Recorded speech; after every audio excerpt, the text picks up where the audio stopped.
Mungu wetu, tunakushukuru kwa wema wako. Njoo Bwana kwa ajili ya neno hili, fundishe, uokoe katika wakati wa siku za mwisho huu, katika jina la Yesu, amina. Uasi kanisani, dhuluma ya moyoni, sehemu ya kwanza. Sehemu ya kwanza.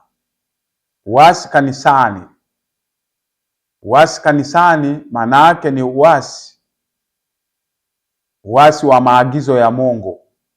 Kile Mungu anachosema watu hawakitaki, wanafuata vile wanadamu wanavyosema. Hiyo ni sanamu. Hii ni somo sehemu ya kwanza. Sanamu zetu wakati wetu. Ndugu msikilizaji, sasa hivi kutaka sifa, kujiinua, kujionyesha na kujipendekeza, sasa hivi ni sanamu. Ni sanamu. Watu wanasema wanalinda nafasi zao, wanalinda heshima zao. Wanalinda heshima zao kama Ahabu na nyumba yake alivyolinda heshima. Ahabu alizaliwa katika ukoo, katika kabila, katika jamii. Alizaliwa katika nyumba ya waabudu Mungu, wanaojua Mungu.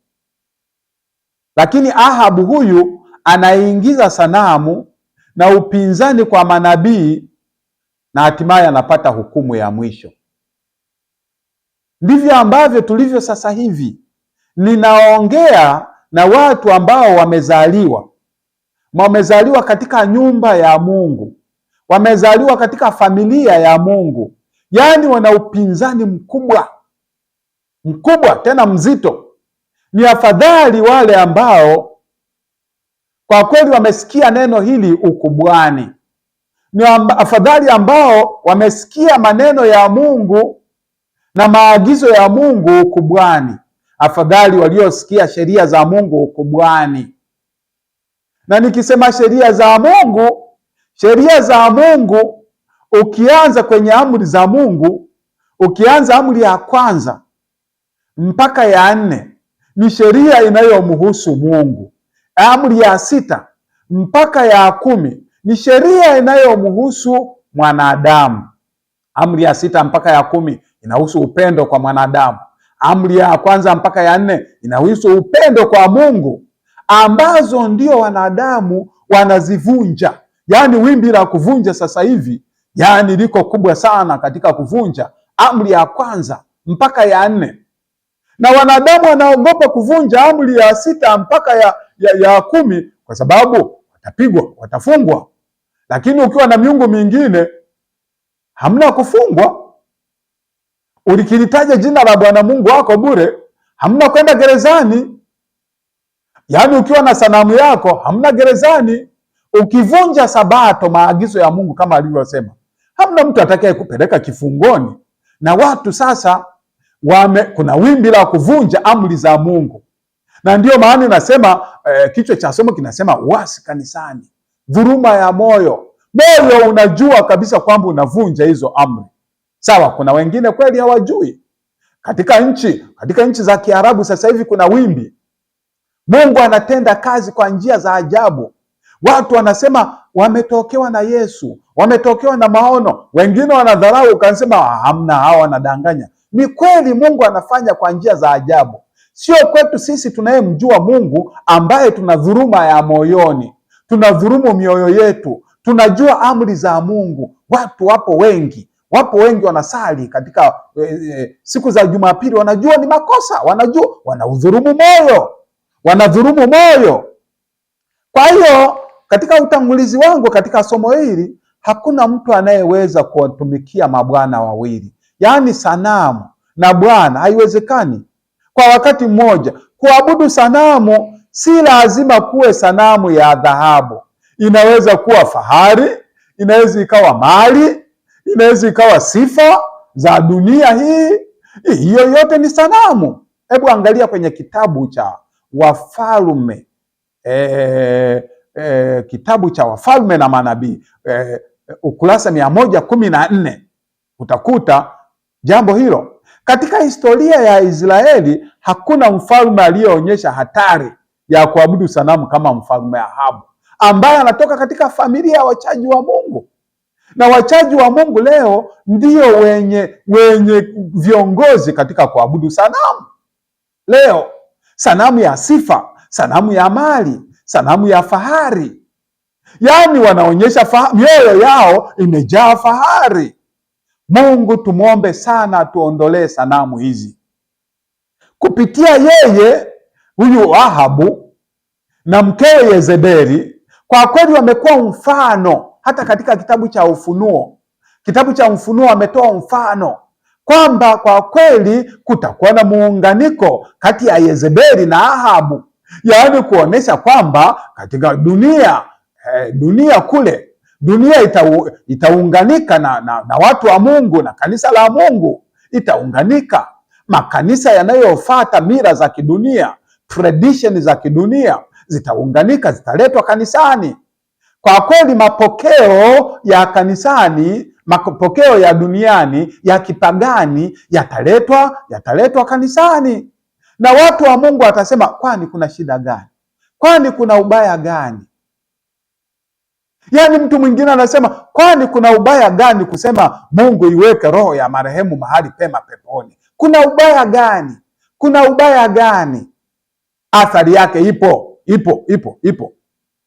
Kwa hiyo kupitia yeye na mkewe, Israeli ilifungwa na ibada ya uongo, ikapinga manabii wa Mungu hadi nyumba yao ikaangamizwa kabisa.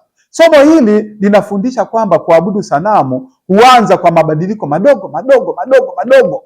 Yanaanza nyumbani. Hata nguo mara nyingine inakuwa sanamu yako. Yaani mtu mwingine akiwa na nguo, kama hana nguo mpya haendi kanisani. Yaani mwingine anasema, kama sina hiki na hiki siendi kanisani, kama sina gari siendi kanisani. Madogo ya kiroho, lakini huishia katika hukumu ya Mungu na kuondolewa kwa rehema. Ahabu alipoacha njia ya Bwana, maandiko, Ahabu mwana wa Omri alifanya yaliyo mabaya machoni pa Bwana kuliko wote waliomtangulia. Wafalme wa kwanza 16 fungu la 30. Ahabu alitoka katika uzao wa kifahari, lakini akachanganya ibada ya kweli na ibada ya uongo. Alichanganya ibada ya kweli na ibada ya uongo. Alioa Yezebeli. Yezebeli huyu ni binti wa wafalme, mfalme wa kipagani. Hata sasa hivi eti vijana anasema, ngoja nikaoe mpagani kule, halafu nitamuongoa, halafu nitamgeuza, kana kwamba yeye ni Mungu. Anayegeuza ni Mungu, anayeongoa ni Mungu. Na mwingine anasema kwamba kwani kuoa wapagani kule kuna shida gani? Kwani sisi wenyewe umo kanisani tumekamilika. Huyu ni Mungu alisema usiende kwa wapagani makusudi. Kama imetokea coincidence afadhali, lakini makusudi kabisa, hali ukiona unaenda kwa wapagani, unachagua kama Ahabu alivyochagua, yaani mtoto wa mfalme wa Sidoni kule kwa wapagani waabudu sanamu, akaruhusu kuleta dini ya Baali na Ashera na Baali, akaletwa katika Israeli, akaletwa kwenye hekalu la Mungu. Yaani kupitia ndoa hii Israeli ilitumbukia katika giza tororo, yaani giza la kiroho lisilowahi kuonekana tena. Ukisoma kitabu cha Wafalme na Manabii ukurasa 115 utaona hapo. Kwa hiyo muungano huu na wasiojua imani ni ufunguo wa kuabudu sanamu. Kama unataka kuabudu sanamu kwa nguvu na kwa hali ya juu, nenda kule kaoe sasa kule kwa wapagani, na baadaye watakwambia mambo mengi kwamba wewe kuvaa hizi dhahabu, kwani kuna shida gani? Mungu anaangalia moyoni. Yaani kuvaa nguo fupi, kwani kuna shida gani? Mungu anaangalia moyoni. Sanamu, Ahabu alitaka amani ya kifamilia, na Ahabu alitaka kuimarisha. Alienda kuoa kwa mfalme wa Sidoni ili ufalme wake uwe imara, ili usiwe na vita, ili ajiimarishe. Na mara nyingine tunaenda kuoa, unasema naenda kuoa huko, wanajua biashara, ngoja nikaoe kwa wapagani, wanajua biashara. Hawa watu wenzangu kule kanisani hawajui kutafuta mali, kana kwamba anayetafuta mali ni huyo alienda kumwoa, wala sio Mungu. Ahabu naye alienda kule anatafuta amani, anatafuta umaarufu, anatafuta stability kuliko uaminifu kwa Mungu. Kosa ambalo wengi wamelifanya leo, kuanzishwa kwa sanamu wazaliwa kwa sababu kuanzishwa kwa sanamu katika kanisa la wacha Mungu kwa kweli kunatokana na ulimbukeni. Wale waliokulia katika familia za Kikristo, waliokulia katika familia za uchaji Mungu, wanakuwa ni malimbukeni. Mara nyingine wanaona kama watu walioko kule nje wanafaidi sana na ule ulimbukeni. Sasa wao wanapitiliza, watu walikotoka huko wao ndio wanaanza, na wengine ulimbukeni huo wanakuja wanaufanya ukubwani, ni wazee, kwa sababu mambo hawakuyafanya. Na ndio maana wanakuja kuwa wanywaji pombe maarufu, kwa sababu wamezaliwa hawanywi pombe, baba zao walikuwa hawanywi pombe. Kwa hiyo ni malimbukeni, wamezaliwa kujisifu kwao, hawakuwa wanajisifu, hawakuzaliwa na kujisifu. Na sasa ni malimbukeni, sifa kwao inakuwa ni ibada kwao ya sanamu. Ahabu akajenga madhabahu kwa Baali katika nyumba ya Baali aliyoijenga huko Samaria. Kwa kweli Ahabu alijenga hekalu jipya la miungu ya uongo katika mji mkuu, akahalalisha uovu kwa jina kwamba tunaendelea. Na leo kanisani tunahalalisha kwa jina la maendeleo. Hayo ndiyo maendeleo. Hayo bwana ni maendeleo. Yaani tunajenga nyumba zetu, hatuweki hata sehemu ya ibada. Hayo ndiyo maendeleo. Yaani tunaingiza mara nyingine katika ibada, katika majumba zetu tunaingiza ratiba ya tamthilia. Anasema hayo ndiyo maendeleo. Tunawapa watoto wetu wanaangalia mambo mabaya katika TV, katika runinga zetu. Nasema hayo ndiyo maendeleo. Wakati manabii wa Mungu walinyamazishwa wakati wa Ahabu, watu waligeuza ibada ya kweli kuwa burudani ya mwili. Ilikuwa ni dini isiyo na msalaba, dini ambayo haina msalaba, dini ambayo haina maumivu ya Yesu Kristo. Huyasikii maumivu ya Yesu Kristo aliyoyapata pale msalabani kwa ajili yetu. Huyasikii. Unataka kuufurahisha mwili. Dini isiyokuwa na msalaba, anasema kwamba ni sanamu. Dini hiyo ni sanamu. Prophets and King, ukurasa 116. Kuabudu sanamu leo sio tu kuabudu vitu, bali ni kuacha kanuni za Mungu kwa ajili ya starehe na urahisi wa maisha. Kama jinsi ambavyo Ahabu anatoka kwenye familia kabisa ya wachaji Mungu, anaacha kanuni za Mungu, anafuata kanuni za kidunia, anafuata starehe, anafuata urahisi wa maisha, kwa sababu anajua itakuwa ni rahisi. Mfalme wa Sidoni yule atamsaidia, hata ikija vita atamsaidia. Kwa hiyo atakuwa na uimara, atakuwa na mali. Alitumbukia kwenye dimbwi ambalo hakutoka kule. Dini bila utii wa Mungu ni sanamu za kisasa. Kama dini bila utii wa Mungu ni sanamu ya kisasa. Watu wanakuja katika ibada, yani wamechelewa, ni mpaka yani tena anajipangia, mimi bwana siwezi kwenda katika kipindi hiki, siwezi kwenda, mimi nitakuja katika wakati naotaka. Ni ibada ya sanamu. Yani unavyofanya maagizo ambayo Mungu hakuagizi, hutaki kutii, ni ibada ya sanamu. Alisimamishwa Elia, akasimama Elia peke yake. Wakati wengine katika sanamu za wakati huu wataogopa. Wazee wa kanisa wanaogopa, wachungaji wanaogopa kukemea sanamu hizi, wanaogopa kwa sababu wanakuta waabudu sanamu ni wakuu wa serikali, wana vyeo serikalini, unakuta ni waheshimiwa. Atakemeaje? Atakemeaje? Na hapa kwa kweli mwabudu sanamu alikuwa ni Ahabu, mfalme wa Israeli. Unamkemea namna gani? Leo hii hata katika vikao vya kanisa, yaani dhambi haikemewi kwa sababu wanaotenda dhambi ni waheshimiwa. Utakemea namna gani? Akainuka Eliya akasimama peke yake, akasema hakutakuwa na umande wala mvua isipokuwa kwa neno langu. Kukauka kwa mvua kulimaanisha hukumu ya Mungu kwa taifa lililogeukia sanamu. Ndio. Eliya alisimama peke yake dhidi ya wafalme, dhidi ya manabii wa uongo na wingi wa watu uliokuwepo pale. Hata sisi leo tunatakiwa kusimama peke yetu. Mungu alihitaji mtu atakayesema ukweli hata kama ulimwengu wote utampinga. Eliya alijitokeza, akawa na ujasiri wa kimbingu.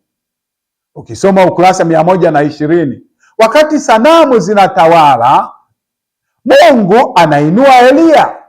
Hata wakati huu sanamu zinatawala, Mungu atainua kina Eliya katika kizazi na kusimama kwa ajili ya ukweli. Leo roho ya Eliya ni uamsho wa watakatifu wa mwisho. Ukiangalia katika Maraki, hebu tusome Maraki 4. Kitabu cha Maraki 4 anasemaje? Maraki 4, kitabu cha Maraki 4, kitabu cha mwisho kabisa pale, kitabu cha mwisho katika Agano la Kale, fungu la 6, anasema naye ataigeuza mioyo ya baba iwaelekee watoto wao, na mioyo ya watoto iwaelekee baba zao, ili nisije nikaipiga dunia kwa laana. Nisije nikaipiga dunia kwa laana. Lakini ukiangalia fungu la 5 anasema, angalia, nitawapelekea Eliya nabii kabla haijaja siku ile ya Bwana iliyo kuu ya kuogofya. Nitawapelekea moyo wa Eliya. Picha ya kihistoria utaiona katika kipindi. Hebu tulinganishe kipindi. Ukiangalia katika kipindi cha ufalme wa kaskazini wakati wa Ahabu, kulikuwa na watawala Rehoboamu, kulikuwa na Yuda, kulikuwa na Uzia, kulikuwa na manabii. Wakati wa machafuko ya mapinduzi kulikuwa na Zekaria, kulikuwa na Sharomu, kulikuwa na Yoram kule Yuda, lakini kulikuwa na Hosea nabii.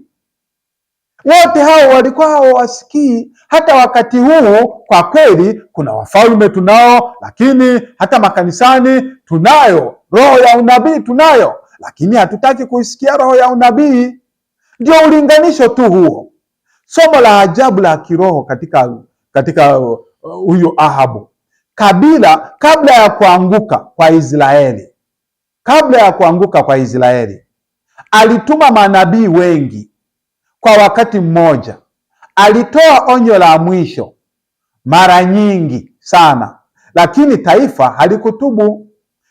Ndio maana mwaka wa 722 kabla ya Kristo, Waisraeli, makabila 10 ya Israeli walitekwa na dola ya Ashuru, kwa sababu uovu tangu wakati wa Yeroboamu ilikuwa ni maanguko. Hakuna hata katika wafalme wote 19, wafalme 19, hakuna aliyekuwa afadhali. Ilikuwa ni kudidimia. Kwa Ahabu hapa ndio ilikuwa apex, ndio ilikuwa kilele cha uabudu sanamu. Na sasa wakati wetu huu ndio kilele cha sanamu ya mwisho kabla Yesu hajarudi. Kwa kweli ni jambo la kushangaza kabisa. Kabla ya hukumu kubwa, Mungu daima kuna kuongezeka kwa sauti ya manabii. Kabla ya gharika, hebu angalia, kulikuwa na Nuhu, alitumwa. Kabla ya hukumu ya Ahabu, Eliya alitumwa. Kabla ya kuanguka kwa Israeli, Amos na Hosea, Isaya na Mika walitumwa. Kabla ya kuanguka Yerusalemu, Yeremia walitumwa na wengine. Na kanuni hii inaonekana pia katika unabii wa siku za mwisho. Kabla ya apex ya siku za mwisho, roho ya unabii ipo na inasomwa kwa nguvu na tutaendelea kuisoma kwa nguvu. Mama White ukimchunguza, mchunguze, alizaliwa namna gani? Alikuwa namna gani? Alipata haya ujumbe alipata namna gani? Na sio kukalia tu kuanza kubishana kwamba huyu ni nabii au sio nabii. Yeye mwenyewe hakujitaja wala hakusema yeye ni nabii, lakini lakini nabii alizozitoa zipo zilizotimia. Unabii wake ulitimia, na utaona kwamba hata ujumbe wake unaendana na neno la Mungu. Ujumbe wa wakati wa mwisho uko sawasawa na neno la Mungu, kama jinsi ilivyokuwa kwa Ahabu akadharau manabii. Sisi nasi wakati wa mwisho tunadharau manabii. Kwa sababu gani? Sababu ya sanamu, sababu ya umaarufu, sababu ya sifa, sababu ya mambo mengi kama sasa hivi wakati wa siku za mwisho. Mungu wetu kwa kweli, tumuombe sana atuwezeshe kuwa na maono ya kuona katika siku hizi za mwisho, ili kwa kweli tujali neno la Mungu. Neno la Mungu, Elia akasema kabisa hakutakuwa na umande wala mvua katika miaka hii 3.5 isipokuwa kwa neno langu. Neno lake Elia ilikuwa ni neno la Mungu. Na sasa hivi nasema kwa kweli Yesu anarudi tena. Neno la Mungu linasema Yesu anarudi tena, na ulimwengu wote utahubiriwa kwa kila taifa, lugha na jamaa na kabila, akisema kwamba neno la Mungu litakuwa linasema mcheni Mungu na kumtukuza, kwa maana saa ya hukumu yake imekuja. Msujudieni yeye aliyeziumba mbingu na nchi na bahari na chemichemi za maji. Na katika yule malaika watatu atasema kabisa kwamba mtu yeyote atakayeabudu ile sanamu na kuisujudia yeye, naye atakunywa katika mvinyo wa ghadhabu ya Mungu isiyochanganywa na maji. Lakini katika Ufunuo 14 fungu la 12 wapo ambao hawataendana na yeye, anasema wao, hapo ndipo penye subira ya watakatifu ambao kwa kweli hawatasujudia sanamu. Hao hawawezi kusujudia sanamu. Hapo ndipo penye subira ya watakatifu hao wazishikao amri za Mungu na kuwa na imani ya Yesu. Wewe uko wapi? Imani ya Yesu ndiyo itakusababisha utii. Imani ya Yesu, kama unamwamini Yesu, kama kuna sehemu unataja Yesu, Yesu, Yesu niokoe, Yesu nipatie hivi, sasa anasema hapo ndipo penye subira ya watakatifu wanaoshika amri za Mungu na kuwa na imani ya Yesu. Kama unataja imani ya Yesu, kumbuka kuwa mtiifu kwa Yesu. Tii amri za Mungu, uwe mtiifu, alichokisema uendane nacho. Mungu wetu aweze kutubariki katika jina la Yesu. Amina.